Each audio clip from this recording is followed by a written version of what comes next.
Le commun des mortels, il est dans un fonctionnement, qu'il soit cadre d'ailleurs, ou qu'il soit simple manutentionnaire, ou PDG.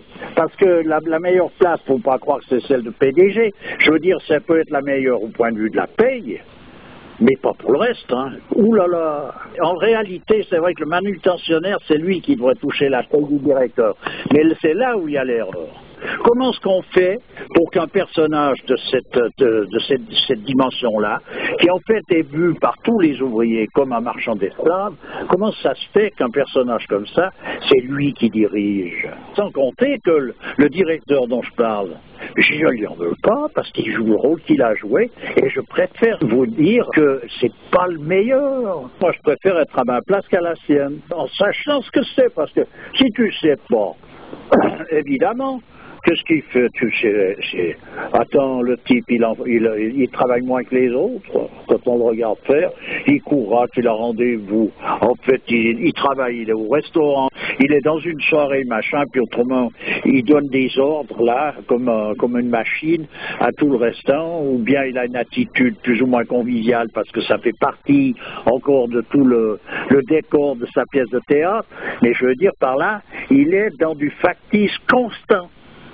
Comme la plupart des gens. Hein, oui, mais alors, à ce moment-là, s'il faut vivre ça, mais attends, je regrette, mais moi, je t'assure qu'un truc, c'est que la seule chose que tu réclames, c'est de sortir de ce tôle, non? C'est pas ça? Bah, tout à fait, tout à fait. Eh bien, alors, donc, tout le monde cherche à sortir de ce tôle, mais tout le monde tourne en rond dans la tôle et ne voit pas où est la sortie. Alors, bon, c'est là où se trouve, justement, cet ensevelissement de cette intuition intellectuelle par toutes les distractions. Parce que, comme je disais, quand on rentre du boulot, ben, je dis bien, c'est pas un travail qu'on fait en général, sauf exception. C'est du boulot, c'est pas pareil. Ouais. On rentre éreinté, qu'est-ce qu'on fait? On va prendre une douche, c'est pratique. Tout est bien orchestré, on perd pas une seconde. C'est comme à l'usine, on n'a pas commencé à sortir ou aller je sais pas où. Tout est bien orchestré. On est bien d'accord. Ensuite de ça, on va s'installer dans un bon fauteuil. Celui-là, on a pris là-bas parce qu'il est meilleur que l'autre. On sent tout de suite la différence. Bon. Ensuite de ça, on ouvre la téloche. La téloche, on se fait donc bombarder le chou pour que ça continue sur la même lancée que ce qui se fait dans la vie courante. Tu rentres chez toi, tu continues. Tu t'arrêtes pas. Tu n'as pas le droit de t'arrêter parce que si tu t'arrêtes, tu te rends compte que tu te mets à t'arrêter une demi-heure. Le risque de pouvoir penser. Et c'est ça. C'est ça, donc tu comprends. Donc il faut essayer de réfléchir déjà. Même si on ne sait pas pour qui il faut prendre, oui, mais celui-là dit ça, celui-là dit l'autre chose. On va chercher en nous-mêmes cette résonance pour voir à un moment donné la vérité. Elle n'a pas besoin de preuve. Elle est la preuve. Voilà, c'est tout. Oui, mais tu vois, à travers n'importe quoi, je veux dire, la grâce peut être là. Tu vois, tu me parles de ce monde dans l'idéal. Ce serait bien, oui, que chacun soit dans la nature, pas de télé, avec une vie comme jadis. Oui, mais je dis ça, oui. Mais il y a des gens qui n'ont pas le choix, qui sont dans un autre monde. Mais j'en doute pas. Voilà. Même là, à travers cette autre vie, ils peuvent se retrancher au plus profond d'eux-mêmes et aller chercher ce qu'ils n'ont pas à l'extérieur, tu vois? Ben, oui, simplement le programme, ça va commencer tout doucement. Quand ils auront éteint leur télé, ou ils auront oublié de l'allumer parce qu'ils s'en occupent plus, ça sera un des points qui sera acquis. Voilà, donc là on voit effectivement, on voit tout d'un coup une différence. Et en général, je vais dire tous les personnages qui sont de vrais chercheurs. Moi, comme j'ai dit déjà, j'ai vécu au contact de ces personnages dont on parle, qui sont les écrivains de ces livres. J'ai pu voir comment ils vivaient. Et je sais à un moment donné pourquoi, tu vois, moi j'ai pas de télé, j'ai pas de radio, j'ai rien en fait de tout ça. Mais je me dis, mais quelle chance j'en ai. Parce que moi, je serais capable de regarder toute cette espèce de baratin. Tu comprends? Tu vois ce que je veux dire? Donc c'est possible à un moment donné de réaliser qu'on peut prendre une demi-heure ou qu'on peut, à journée faite, quoi qu'on fasse, que l'on soit en train de regarder la télé même s'il faut, que l'on soit en train de faire n'importe quoi, on peut se permettre de regarder ce qu'on fait. Je comprends ta position extrême là par rapport à ça, mais moi je peux regarder une émission et être vraiment en connexion avec Dieu, penser à Dieu, etc. Ça ne me distrait pas de Dieu. Oui, mais ça, c'est ce que tu crois. Je vais te dire pourquoi, parce que ces émissions sont toujours faites, il y en a pour tous les goûts. Je l'ai déjà dit, c'est pas une question qu'il y en a pour ceux-ci, mais pas pour les autres, il y en a pour tout le monde. Simplement, c'est du même. Dans le sens que c'est clair que par exemple dans le New Age, il y a une manière de présenter, il y a des choses que l'on présente de telle façon, ça amène quelqu'un à justement penser comme tu penses, c'est-à-dire que plus tu regardes ça, plus tu crois en Dieu. Mais c'est bidon le truc. Alors pourquoi? Explique-toi. Parce que ça t'isole totalement de tout le restant, même de la collectivité à laquelle tu appartiens. Et pourquoi c'est bidon de penser à Dieu de cette manière-là? Parce que ça devient passionnel d'une certaine manière et ça devient beaucoup trop individuel. La croyance, il y a deux aspects dans la croyance en Dieu. Il y a l'aspect universel et puis l'aspect personnel. Hein. Mais oui, mais c'est entendu. Je ne parle pas de ce que l'homme soit dans coupable d'être comme il est. Je ne parle pas de ça. Je parle simplement d'une époque ou d'une autre. Il fut un temps où effectivement quelqu'un qui avait ce côté passionnel, branché constamment sur la fleur de cette passion-là en question. Ça, il y en a eu de tout temps. Simplement, on ne pouvait pas les piéger de la même manière, alors aller leur faire reprendre pied dans une posture qui est en fait totalement à côté de la question. Alors, on parle souvent il, au pluriel, bien entendu. Ouais. Ces il en question, ce sont les instigateurs de tout ce monde tordu dans lequel on est. On est d'accord.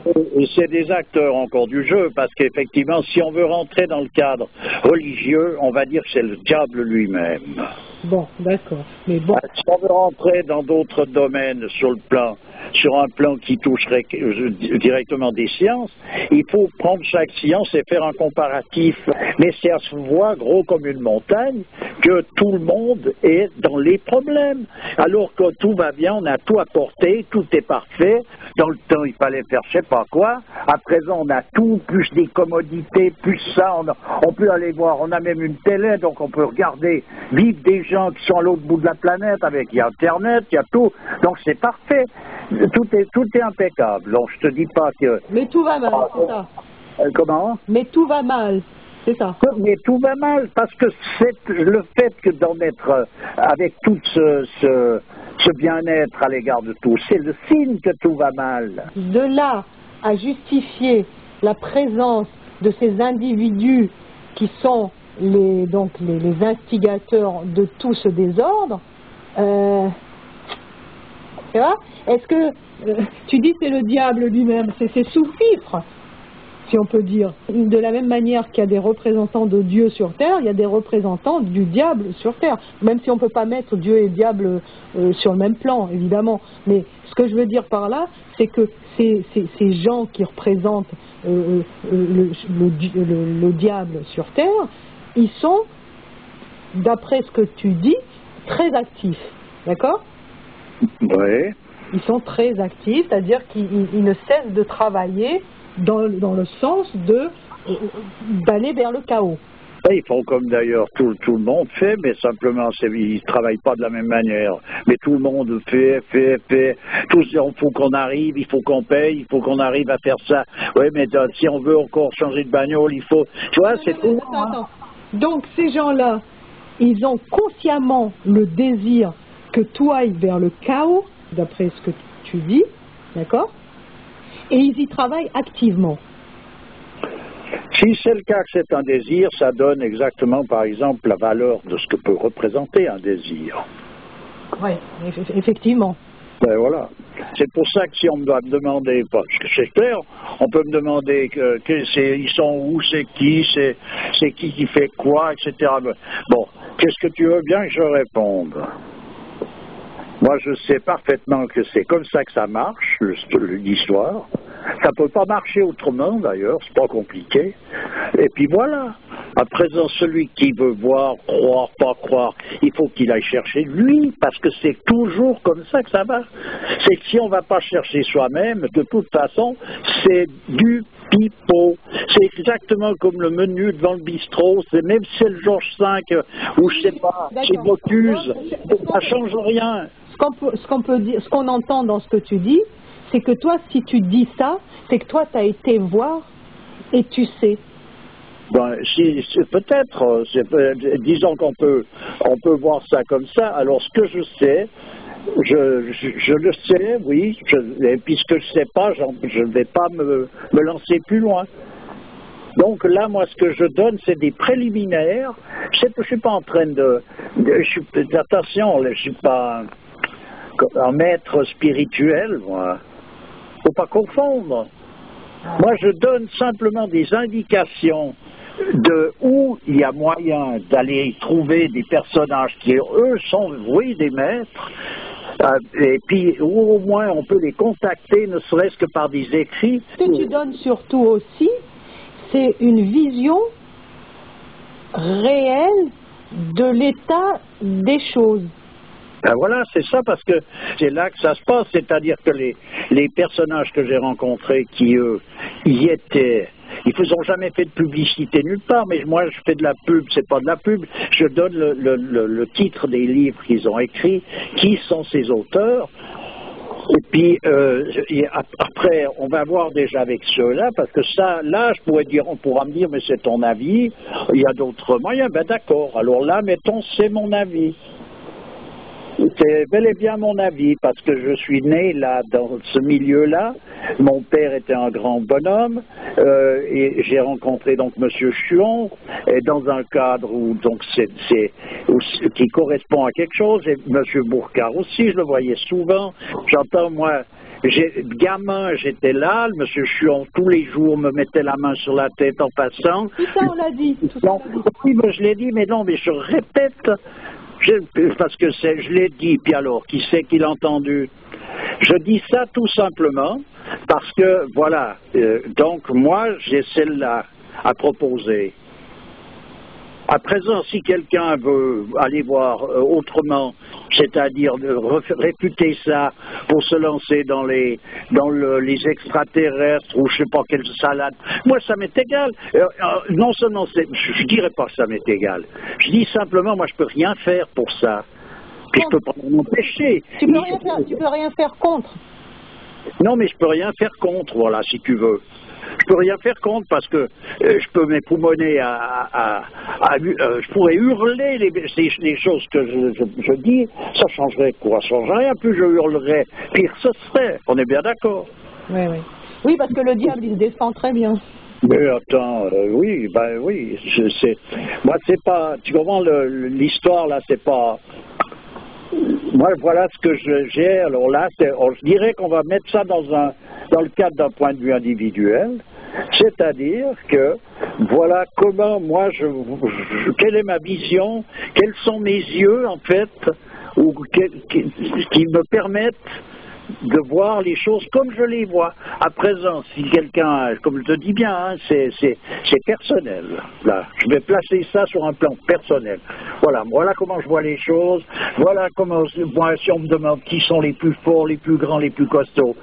Pour moi, c'est des personnages qui ont une envergure comme Ampateba, qui ont le Tcherno-Bokar, Guénon. La dernière parle des prophètes aussi avant, quand même. Oui, mais moi, je parle de ceux que j'ai connus, ouais. En plus. Alors les prophètes d'avant, je ne les connaissais pas, mais j'ai appris à les connaître par ces personnages-là. Voilà, d'accord. Donc c'est pour ça que je peux parler souvent de choses de cet ordre-là, et tu vois bien que pour moi, personne ne sait finalement à quelle obédience j'appartiens. Personne ne sait, même si j'en appartiens à une ou une autre, j'en ai jamais parlé, moi, de ça. Total, moi, je spécifie chaque fois qu'il faut s'en référer à sa tradition, parce que c'est comme ça que ça marche. Ouais. Tu vois? Ouais.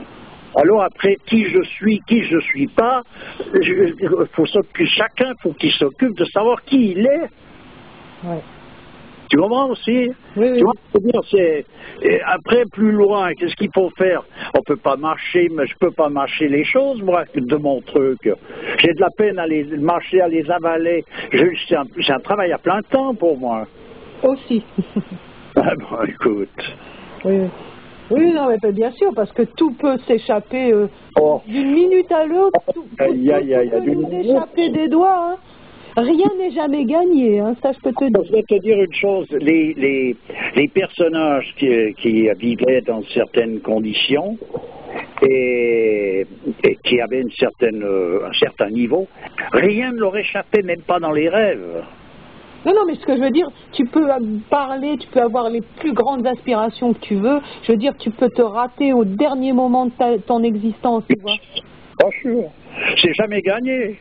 C'est gagné que quand c'est gagné, mais avant pas.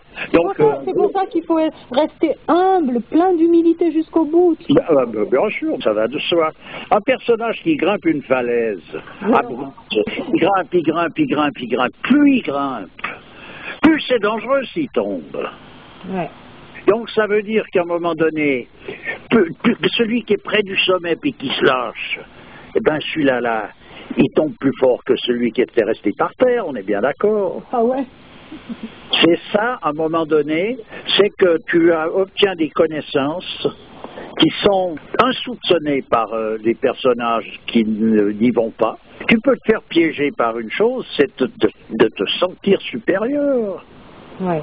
Là, t'es mal parti. Et c'est ce qui arrive dans des cadres de personnages qui sont des dirigeants actuels. Religieux même. Eh ben alors, dans ce cas-là, tu vois, pour moi, c'est catastrophique. Et ça, c'est le signe de la fin du monde. C'est pas le calendrier Maya. Moi, j'y connais rien. C'est ici. Moi, je sais pas lire. Qu'est-ce que tu me montres ça? Je trouve ça beau. Il est beau, ce calendrier. Oui. Et franchement parler, qu'on m'amène le Maya qui va m'expliquer exactement ce que représente ce calendrier, alors là, j'aurais du plaisir à le voir. Oui, je comprends. Mais les histoires que j'entends là autour, attends. C'est le calendrier Maya revu et corrigé. Oui, à présent que la fin du monde serait pour le 21 décembre, comme ils disent, je vais te dire, autant on ne peut pas se tromper, autant on ne peut pas faire que de dire des bêtises. Hein.